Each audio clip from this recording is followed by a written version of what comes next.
What is going on, guys? Nathan Christ here. Two questions for you today. One, do you have the tools that you need to be successful? Do you have the right tools for the job? And two, do you know your value? I'm going to get to this and more right now.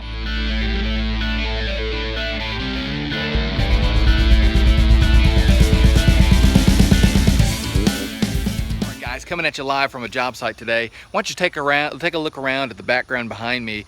This is a house that's for sale. It's a real estate investment house that clearly has been just let go. It's a house that probably went into foreclosure, and it is just overgrown. I'm 6 foot tall, and this stuff is almost 2 feet above my head. So the topic of the day is, do you have the right tools for the job? And the bottom line is, tools make lives easier, right? Work smart, not hard. So if you don't have the right tools for the job, if you don't have the tools that you need to be successful, find them, get them. You cannot be successful without the right tools. Now, I'm not saying go out and spend a bunch of money, buy a bunch of stuff that you don't need, but take a look at this job, for example.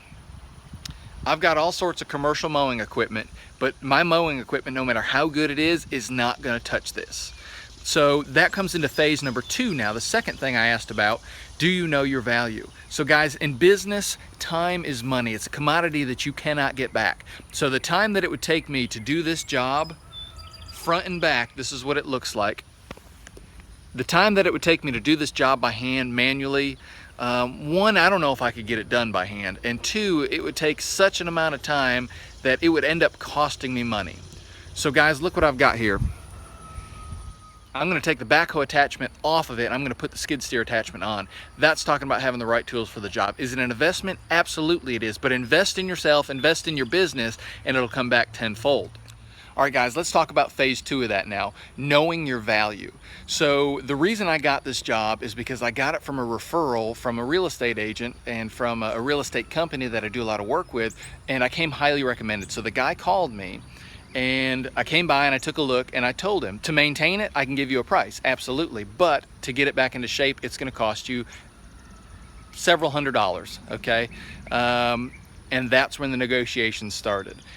I believe in giving people a firm and fair price right out of the gate. Fair for them, fair for me. I am a business, I gotta make money, but that doesn't mean you should gouge people. So he came back and he lowballed me. Well, what about this? Can you do this? I'm on a budget. And the bottom line is, I could have come down, but it would have costed me money. So here's a little tip for all you professionals out there. I see this all the time. Do not lower your value. Do not bring your expectations down, because all it does is it hurts the whole industry. If you bring your prices down, your competitors have to bring their prices down. If they bring their prices down, everybody brings their prices down, and nobody wins. The consumer really isn't winning because they're not getting value anymore. They're just going for the cheapest person available. So guys, know your value, have the right tools for the job, and go out there and be successful. You've got the tools to do it. Now go make it happen, and do not, I repeat, do not lower your value for anyone. All right, guys, Nathan Christ out. All right, guys, appreciate you watching. If you like this video, if you found some value in it, give it a thumbs up and share it with somebody else who you think needs to hear this message. All right, guys, appreciate y'all. Love y'all. See you next week.